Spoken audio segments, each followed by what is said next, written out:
Hello, hello. Welcome to the Possible Perseverance podcast with your host, Ellie. I am so excited to remind you today that perseverance is possible in Jesus. So let's jump in and hear what the Lord has to share today.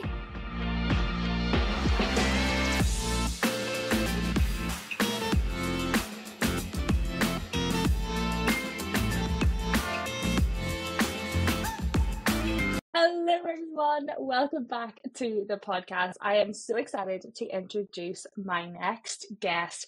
I first met Elena in February, I think, of this year, and she's just a superstar. We were just talking about fitness before there, so we might bring up, strong women on this episode. But Elena, the first question I would like to ask you is, tell me more about you. Okay. So I'm Elena. I am a daughter, a sister, a wife and a mum. I'm also a pastor. I am a children's and youth pastor at our local church here in Scunthorpe. Taking on the youth ministry is fairly new, but has been really exciting. I'm married to one man, you'll be happy to know. And I've not got multiple stashed away. And I've got one daughter called Abigail, and she is crazy and fun and wild like her mum, so she's cool. I own 2 sausage dogs who hopefully you won't hear throughout this podcast, but I can't guarantee anything. But yeah, I love working out. Like, that's a bit weird, but like, I don't like cardio. Anything weights, strong, throw weights at me, I'm really happy to give it a really good go. I love food, which is why I work out. I feel like they complement each other really well. I love to eat and I love to work out, so it's cool. And one of my favourite things to do in my downtime is to go pottery painting on my own, podcasting, listening to a true crime podcast, and just painting pottery. I love it. I love podcasts for a start. True crime, very interesting. Ironically, I don't listen to true crime, but I love watching like crime documentaries. Yeah. So I'm on the same wavelength. That's really, really cool. Okay, Elena. So the next question I ask is, what is your high and low of today? Oh, of today. Oh, okay. My high of today was probably getting my 3-rep max at the gym, overhead squat, 34 kilos, smashed it. I was really happy with that. My low of today, I struggle with my health sometimes. My asthma gets quite bad, and the sudden change in the temperature here in England has hit me for 6, and so I've just felt a little bit rubbish. So that's probably been a low. I've been at work, so work in a wonderful work environment, so that's always a good pickup. Can understand that. Like, the hay fever is all over the place at the minute. Your brain, yeah, it's just a nightmare. So I'm sure there are plenty of asthmatic friends out there that are totally on this convo. They're like, yes, I get this. So Elena, I do want to talk about CrossFit, and I want to talk about, health and maintaining identity today with you, because I'm sure you can speak really good wisdom into that. But before that, I want to get to know more about you. I want the listeners to hear your story. How did you come to know Jesus? I have grown up in church all my life. My mum and dad were my pastors at church in Rotherham. That's where I've sort of grown up. And when I was about 4 years old, I remember making a commitment to Jesus in the simplest of ways as a 4-year-old. Sitting in my bedroom, we'd been at a church service, and I said to my mum, I want to know this Jesus. And mum explained it to me, and she laid it all out for me as a 4-year-old, and I said, I still want that. And obviously I've made commitment over and over again as I've got older, and I've learnt new things, and I've experienced different things. Is this still something that I want to dedicate my life to?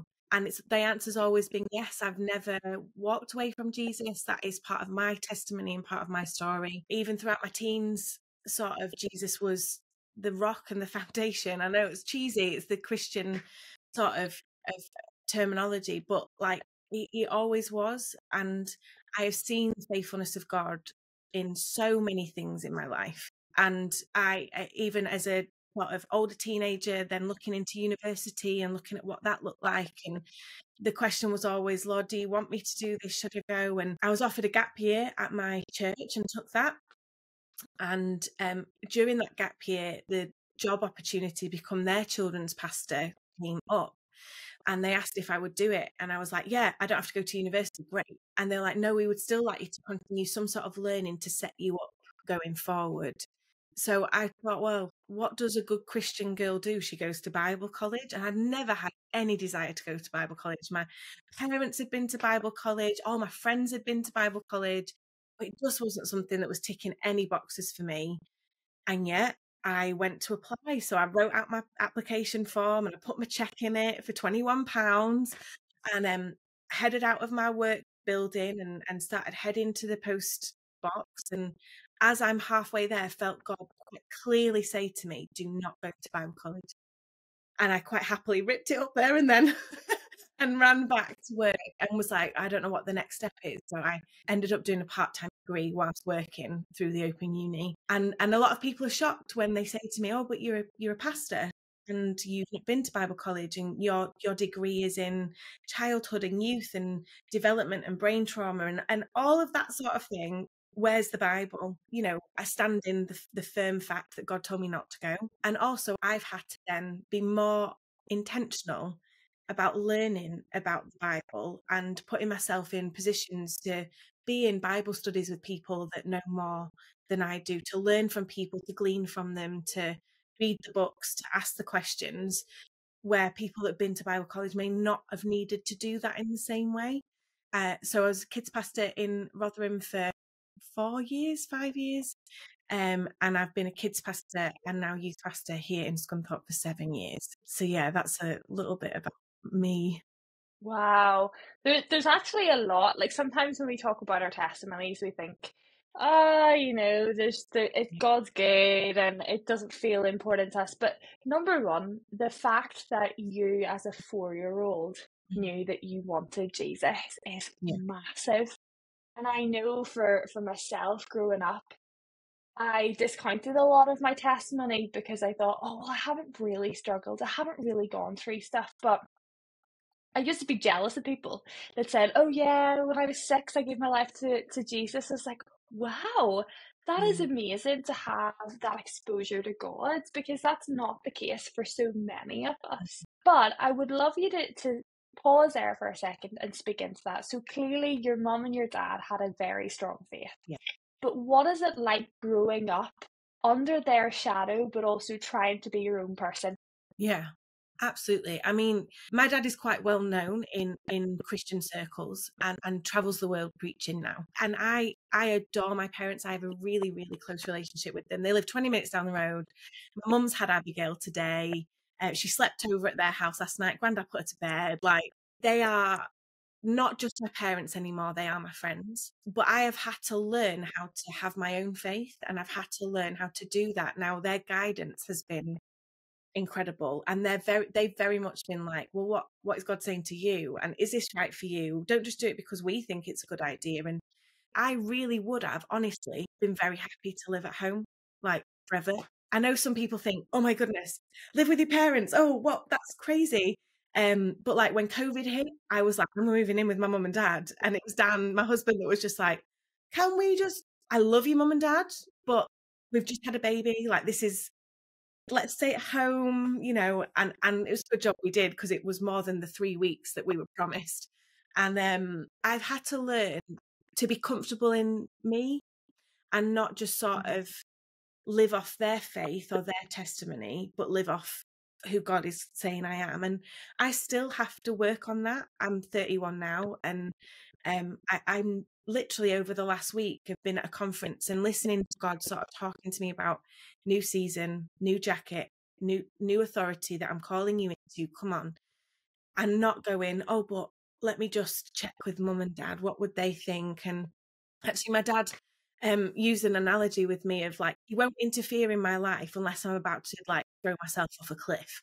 I have to be able to make my own decision. And in that, I've had to find what my faith means to me because I knew I couldn't live off their faith. That was never going to sustain me. I needed my own personal revelation of who Jesus was.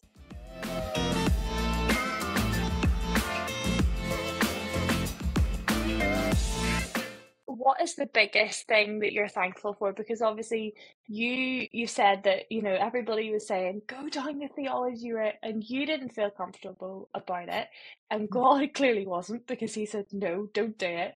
So going off to university, having lived in a quite Christian based household and then having the freedom to go to university, what would be the biggest piece of advice you would tell students who are either going to university or young adults who are stepping out into their own place, their own home, their own choices? What would be your advice to keep persevering with God? I never actually got the university experience because of doing my degree at home. But I lived on my own, and then I lived with housemates and stuff like that. But one of the big things for me is making sure that you get plugged into community. I think it's so easy when we go off to university or we go off into our new workplaces or things like that. It's easy to either isolate or connect with people quickly that aren't necessarily for us or for Jesus. You know, am I saying that we shouldn't have friends that aren't Christians? Absolutely not, because we're called to be light in our world. How do we be light if we're hidden away? But I think it's so important, especially if you're moving somewhere new or you're being with new groups of people. Where's the Christian community that you're plugged into? Are you going to a church? And I get that it might only be for the 3 years that you're there and you move back home or you move somewhere else. But actually, that's still 3 years. That's still a long time. And so we need to make sure that we are invested and embedded into a Christian community. One, because I believe that's part of the calling that God has for us as followers of Jesus. But also, it's good for you, like, not to be alone, it's easy to convince yourself of stuff when you've not got good people around you. And I know I've needed that. I know I've needed good, godly people around me that when I have felt like I can't do this, or I'm finding this really difficult, they've pulled you up and gone, let's walk this together.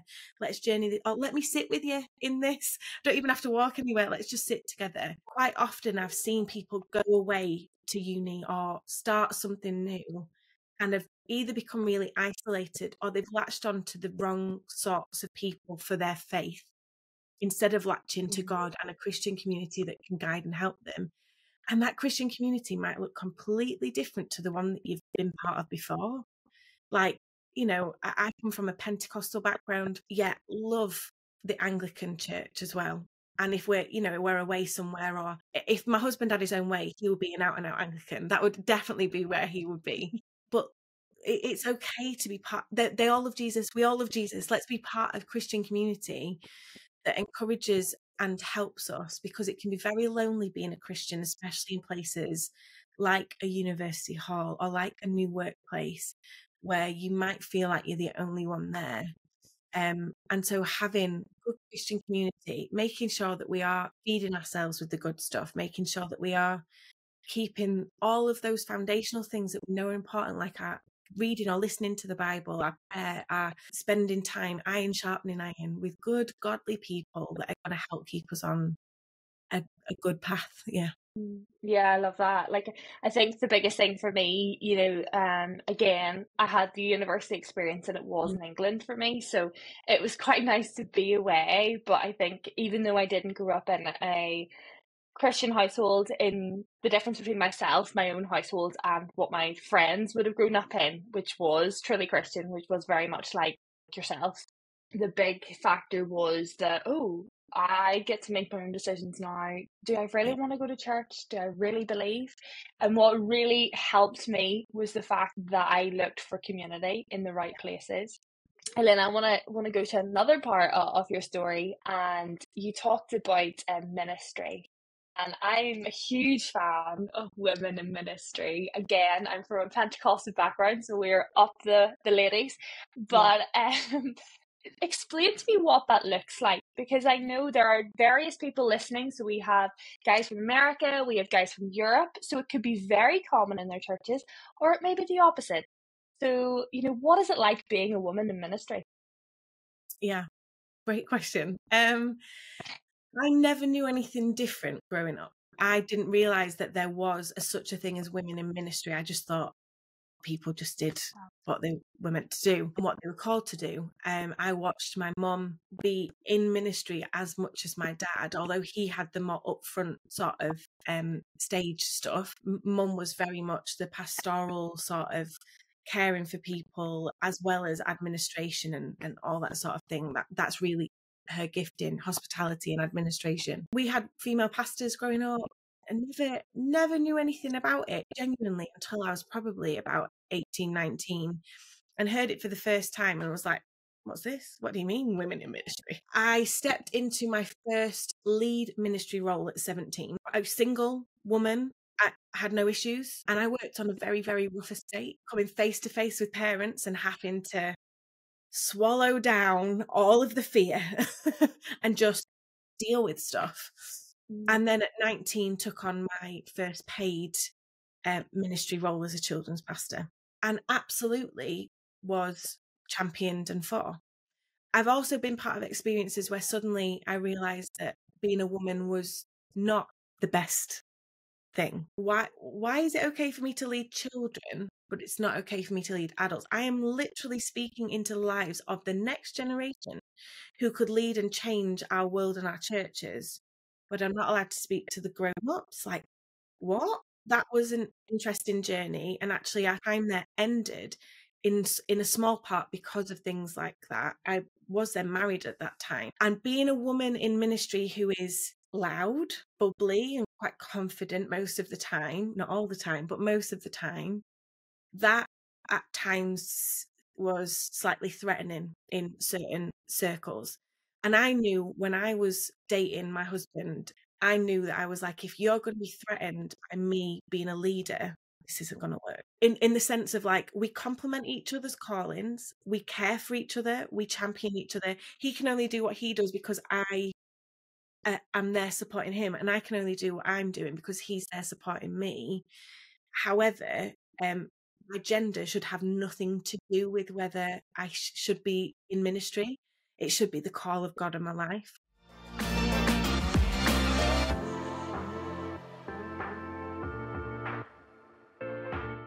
We've just gone through a new leadership change in our church, and she is the first female senior leader ever in the history of our church. Our church has been established for just over 100 years, and I am only the second woman leader in the history of our church. So she's our first senior leader. There have been 3 female leaders in our church, and that's all in the last 25 years. And so I walked in knowing that I was standing on the shoulder of women who had fought for me to be there, and I didn't take it lightly. I walked onto a stage without anybody questioning me. And in our new senior leader coming in, it's been interesting where some questions have been raised. I had someone come to me and say, well, you know, should she really be the leader if her husband isn't also one of the pastors?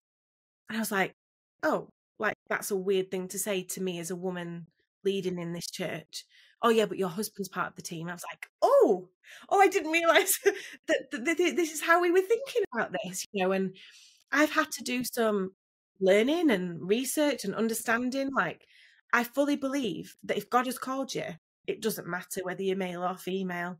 However, I had to make sure that I had a biblical understanding of why women should be in leadership, in my opinion. And the church is better when men and women are in it together. The church is better. The community of Jesus Christ is a better, more wholesome place when men and women work together well. We all bring our different strengths. We all bring something different. And there are things that men bring that women don't. And there are things that women bring that men don't. Equally, there are things that 2 different women of different personalities and characters bring together. And not being intimidated or threatened by each other, but instead lifting one another up and championing each other. And so I am part of a Christian community that sees the value of women in leadership. I am sad for people that don't have that, because I feel like we lose something. And many women who have gone before, who have never been honoured in their leadership gifting, in their ministry gifting in churches, because they're female. Well, that's such a shame. There are so many other things that are more important. So yeah, as a woman in leadership, I obviously think women in leadership is, I'm up the women, let's do this thing. And working in partnership with good men. Somebody asked my husband, well, what's it going to be like for you for working for a woman? And he was like, yeah, it'd be great. Fine. And he just was like, what a weird, he didn't understand the question. It's like, what do you mean by that? And I think people were sort of suggesting, will this not threaten your masculinity? The thing is, God-given masculinity can't be threatened, and God-given femininity can't be threatened, and we are there to live and serve alongside each other. Hey everyone, I hope you're having a great day. It's Ellie here, and I just want to take a couple of minutes of your time to encourage you to go over to Spotify and rate this podcast. The reason behind it is because we have reached 1 year, whoop whoop, on Spotify, and it's just beautiful to see the amount of people engaging with this content, the countries that you represent. But I believe God is on the move, and I know He wants to do more here on this podcast and on this platform this year. So with that said, all you have to do is go over to Spotify to give me a rating, to tell me what you like about this podcast and who you want to see in the future. And while we're there, why not also become a subscriber today? You can get extra content you do not get on the normal format, and of course life updates, and trust me, you might want to hear some tea. Who knows? Anyway friends, I love you. I really appreciate you spending your time today hearing from the Lord, and I hope the rest of this episode blesses you.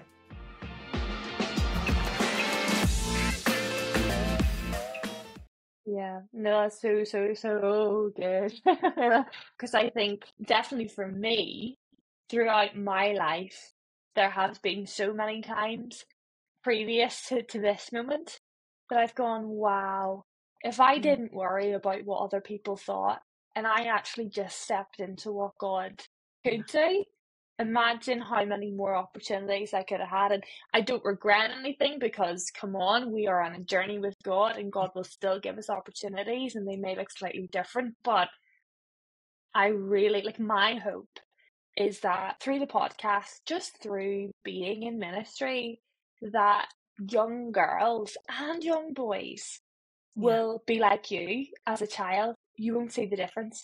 You won't say, oh, that's a woman on the stage, or that's a man on the stage. You just go, oh, there is a God-filled human being with the Absolutely. authority of God on this stage. Not because the stage is, the platform, but it's not a performance, And I suppose that's another question that I want to go to is, how do you step into ministry voluntarily without the paycheck? Full disclaimer, I'm paid by the church. I think one of the biggest things for me is that I've always said I'd do it even if I wasn't paid. And I have to come back to that time and time again. Would I do this if it wouldn't put my family homeless? If God provided another way for us to live, suddenly overnight I became a multimillionaire, would I still do this? And my answer is yes, I absolutely would. There have been times I wouldn't, and I've had to reassess and go, why is that? What is that? Is it because there's a slightly unkind, unfair, not a good culture? Or is it that there's something within me that needs working on? And there's been both. And I've had to journey that. Working within a church context has its wonderful highs and is exhausting at the same time, because it's constant. It doesn't really stop, But equally, I think one of the big things is that, like, are you okay if you're never seen? So many people, their desire in church ministry, and when I say church ministry, because I believe that ministry is far beyond church. I believe you can be a nurse and that be the God-given ministry for your life. You might be a stay-at-home mum or dad. That's your ministry. And that is as important, if not more, than someone who stands up on the stage and preaches like once every couple of weeks. Like, it is far more valuable to have parents involved in their kids' lives than a kids pastor who's like, woohoo, let's whip them into a frenzy and feed them sugar. So often in church ministry, the pinnacle, the goal is to be on the stage. And if I was not called to do this, I probably would not do that. Putting myself in front of people and for criticism, putting myself up for challenge. Do I really want that? Probably not. I think that the mindset has to shift of, like, ministry is far more than church, number one, but also the platform isn't the goal. The goal is to serve Jesus.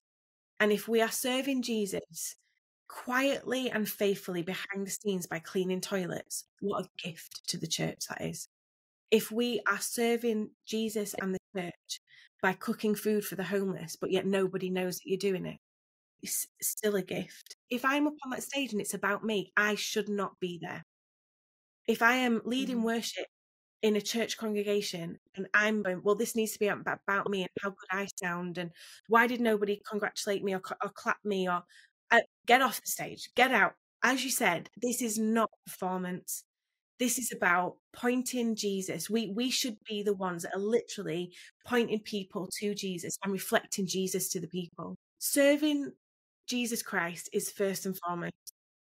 Being part of his church is a great way to do that. I don't deserve any more than they do. I'm paid to do my job so that I'm not doing something else, so the church can have priority over my time, not because I'm better than anybody else. And I know that that's my privilege, and I don't take that lightly. So good. I mean, there's so much that you said there. First and foremost, I knew the question was about church ministry, but you are spot on with that. Like, ministry is not necessarily being a pastor in a church. And that's what I'm trying to encourage in the podcast, talking about business as ministry, talking about how you can, create ministry. You could create prayer groups in your workplace. And that is countercultural. I've been in the exact same position as you, where, there have been times that I'm still full-time voluntary with my position as kids leader in our church. And I have got disheartened and I have thought, well, I can't do this because it's not financially viable. And a really good friend of mine, as I was exploring ministry and going through theology college and just talking this through, she made a really good point. And she said, if you can't do ministry without a paycheck, then you'll never be able to do it with one. Ministry is supposed to be free. Jesus was not paid for what he did. And so if we cannot be comfortable in the calling that God has us without a paycheck, then money's only going to become a distraction.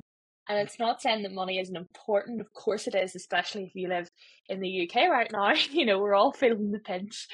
But at the same time, it's just so interesting to hear your perspective, because you have been, you've done it without a paycheck and now you're doing it with a paycheck.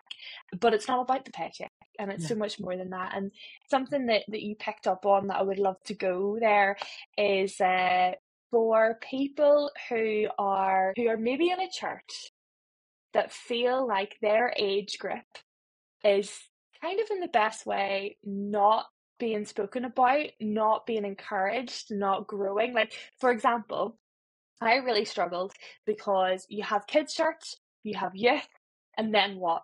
It just kind of, you felt like you got to 18 and then you fell off the bandwagon. And so what would be your advice there for somebody who is trying to encourage forward momentum, let's say, in young adults, but how do you approach a pastor